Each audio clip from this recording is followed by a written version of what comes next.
There's a lighthouse out on the point below Coldharbor, at the end of the headland where the deep water starts.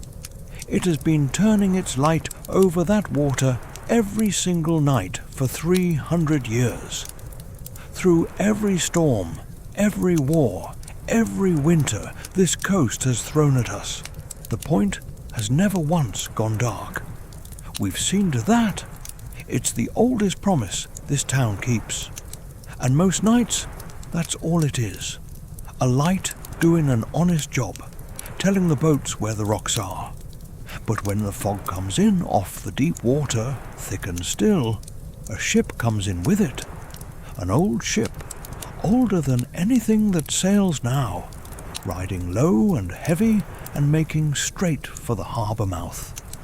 She's been trying to make that harbour for 300 years, and she has never once reached it. We keep the light for her, in part, and we have one rule about her that every child in Coldharbor learns before they learn to swim. When she comes in out of the fog, you watch her from up high, from a window, or from the tower itself, and you never, ever go down to the water to meet her. A young man who kept that light forgot the rule this autumn, and the sea has him now. So, sit yourself down. The kettle's just gone. Let me tell you about the lighthouse. You have to understand what a light means to a town like this one. We're a fishing harbour on a black stretch of coast, and for most of our history, the men went out on that water in small boats and came home in the dark. A light on the point is the difference between a man clearing the rocks and a man not. It's the last thing a boat sees when the weather's turned and the shore's gone to nothing. One steady turning light that says, "Here's the harbour, here's the way in, come home." So we have always kept a keeper out there. One person living in the little house at the foot of the tower, whose whole life is to climb the stairs at dusk, light the lamp, and keep it turning till dawn. It's a lonely posting, out past the last house, with the sea on 3 sides. But it has never once stood empty. We've kept that light through storms that took the roofs off houses. We kept it through the war years when we had oil for nothing else. There is a line of keepers 300 years long, and not one of them ever let the point go dark on their watch. We're proud of that. The way a town is proud of one plain thing, it has always done right. Children grow up thinking of the keeper the way other places think of a doctor or a priest. The person who sits up all night so the rest of us can sleep. So the boats come home. When you see the beam come round through your window at 2 in the morning, it's a comfort. It means someone's awake out there. It means the way home is still lit. That's the light on a fair night. But this coast doesn't only give us fair nights. When the fog comes in here, it comes in thick and it comes in still. No wind to move it. The whole harbour gone to milk. The water flat as a floor. And on those nights, the keepers have always known to watch, because that is when she comes. A ship you can just make out at the edge of the beam, the wrong shape for anything built in the last 200 years, high at the stern, riding low like she's carrying more than she can hold, no lamp anywhere on her. She comes in slow and straight off the deep water, making for the harbour mouth, following our light in the way any lost ship would. The first time a new keeper sees her, they nearly always do the natural thing. They reach for the horn or the flares, or they start down the stairs to help.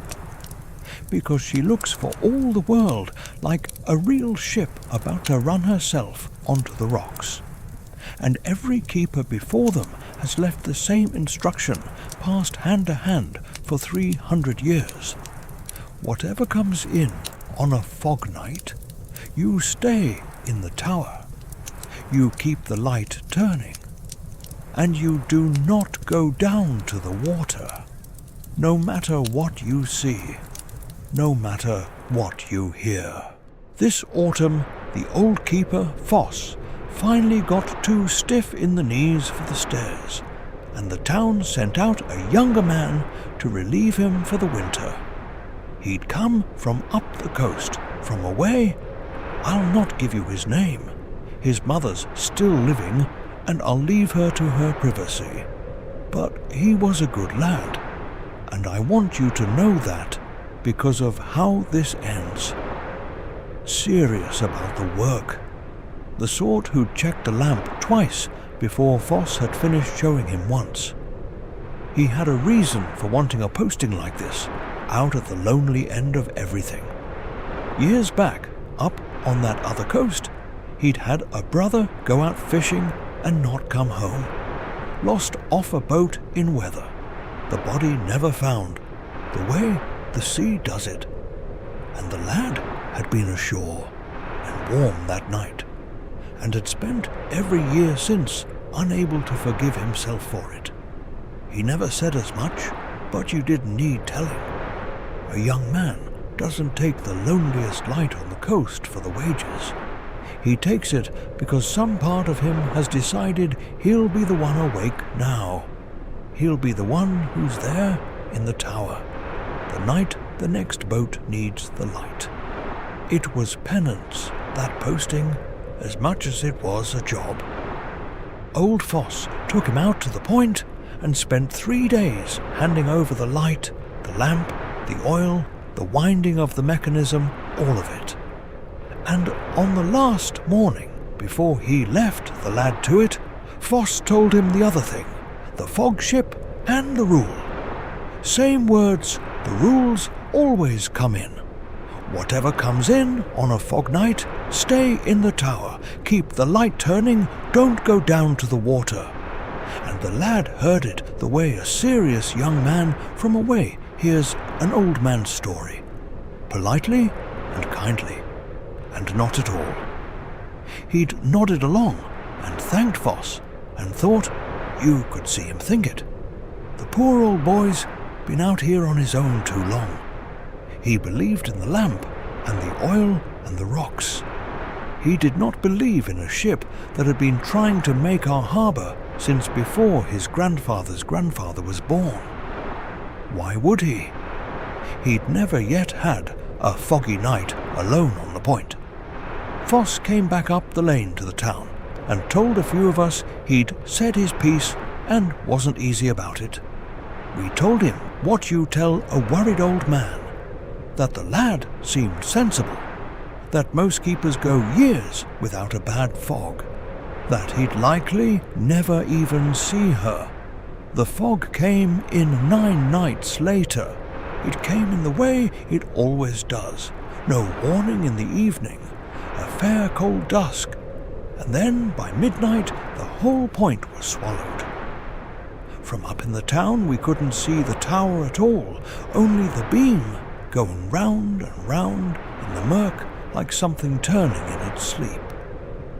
A few of the older ones stood at their windows a while, the way we do on a bad fog, and watched that light sweep, and hoped the new lad would just tend his lamp and keep his feet on the tower stairs till morning. He very nearly did, and the only reason we know what happened at all is that old Foss couldn't keep away. He'd tended that light 40 years and handed it to a lad who wouldn't believe the one thing that could kill him. And when the fog rolled in on the 9th night, he couldn't just sit up in the town and wonder. He walked down to the last cottage on the harbour shore, where his sister lives, across the inlet from the point close to the water, and he sat at her window to watch over the boy's first bad fog. So it's Foss who saw it, and Foss who hasn't slept right since. It was near 1 in the morning when he first made her out past the rocks, at the far reach of the beam, a shape too big and too wrong to be any boat off this harbour. Low in the water, high at the stern, no lamp on her anywhere, coming in slow and steady, straight for the harbour mouth, holding to the lad's light like it was the only thing left in the world. And I've no doubt every good thing in that young man stood up at once, because to a keeper's eye there was a ship out there, blind in the fog, no lights, standing straight in onto the rocks that had killed men like his own brother 100 times over. He'd not have thought about Foss's story. He'd not have thought about a rule. He'd have thought, there is a boat about to die on my rocks, and I am the keeper, and I am here. And Foss, at his sister's window across the water, saw the tower door open and saw the big lantern come out of it. A small warm light, leaving the rock, going down toward the water where no light ever ought to go. Foss couldn't reach him. Across the inlet in the dark, he'd have had to go the whole way round the harbour and out onto the point, a mile of black rock in a blind fog, and he'd only have made 2 dead men instead of 1. So he stayed at that window and did the thing the rule asks, and the last thing his heart wanted, and he watched. He watched the little lantern go all the way down to the tide line and stop, and he watched the ship come in to meet it. She came in the last stretch faster than anything should move on a dead calm sea, quiet as anything, until she stood off the rocks close enough that the lad down there at the water would have seen her whole. The low black hull, the wrong old rigging, and her rail. And along her rail, Foss said, though he was a half-mile off across the water and swears he could see it anyway, there were men standing, a crew come up to the side to look down at the one warm light on the shore, waiting for it the way you'd wait at a rail for a rope. And the lad, God love him, did what a keeper does. He lifted his lantern and he waved them in. Foss looked away then. He's not ashamed of it. He's an old man, and he'd earned the right not to watch the rest. When he made himself look back, the tide line was dark. The lantern was gone off the rocks, and the ship was standing out again, already half into the fog, going back the way she'd come, low and slow and heavy, out towards the deep water. Not one bit lower in the water than she'd come in. Not one man fewer at the rail. They went out to the point at first light, the fog just lifting. The great lamp was still turning, trimmed and full, exactly as the lad had left it. He'd never once failed the light. That boy kept his lamp to the very last. The tower was empty, and down at the tide line, set upright on a flat rock just above the water, they found his lantern, still lit, the candle still going in it in the grey morning, the way you'd set a lamp down, careful before you stepped into a boat. There was no sign of him, and there never will be. The sea off that point doesn't give the body back. It didn't give back Sam Aldous. It didn't give back Kero's brother. And it hasn't given back the lad who went down to help a ship that was never, ever in need of help. A ship that came in short, the way she always comes in short, and went back out one soul less short than she'd been. I've told you we keep the light for her, in part. It's time I told you why we owe her a light at all. You know the bones of it. That 40 souls came here in the winter of 1698, running down this coast from a war, and that more of them died that first winter than lived. What we don't often say is how the last of them came, because they didn't all come overland through the snow. The last group and the winter's stores that all the rest were starving to see, the salt and the seed and the powder, came the fast way, by sea, on a small ship beating up a black coast in a rising gale, trying to make a week-old harbour before the weather closed it for the season. There was no lighthouse then. There was nothing on that point but a heap of wood and one man set to keep a fire burning on it, so the ship could find the harbour mouth in the dark. That was the whole of it. One fire and one man against that coast. And the fire went out, whether the man keeping it froze at his post or ran for shelter when the gale came up, or simply couldn't hold a flame against that wind, no one living knows, and this town has never much wanted to. But the point went dark at the worst hour of the worst night of that winter, and the ship, out there in the black with a harbour somewhere ahead of her she could no longer see, groped in for a light that wasn't lit, and struck the rocks off the point, and went down, within a stone's throw of the shore. The people already landed stood on the beach and heard her strike, and heard the water take the men aboard her, and could not put a boat out into that sea to save a single soul. In the dark, so close they could hear it, a whole ship's company drowned, reaching for a light this town had failed to keep. The bodies came ashore over the weeks after, along that same tide line, and went into the cold cellars with the rest of the founding dead the frozen ground wouldn't take. And that was the winter this whole town learned what it learned, that the cold here gathers wherever a soul goes out of a body, and gathers thickest of all in a place like that, where so many went out at once, in the water, in the dark, betrayed by a dead fire. So when they had survived, when the thaw finally came and the living counted themselves, they built a light on the point, a real one of stone, to stand where the fire had failed. And they swore the oath this town has kept ever since, that the point will never go dark again. Never. Not one night in all the years to come. It was built to guide the living home, yes, but it was built first as an apology. A light kept burning forever for the one ship that trusted our dark point once and died for it. And here is the whole sorrow of it, the thing under this tale. She takes the apology as an invitation. Out there on the deep water, that drowned ship sees the light that should have been lit for her, 300 years too late, and she does the only thing she has ever wanted to do. She turns for the harbour mouth, and she tries again to come in.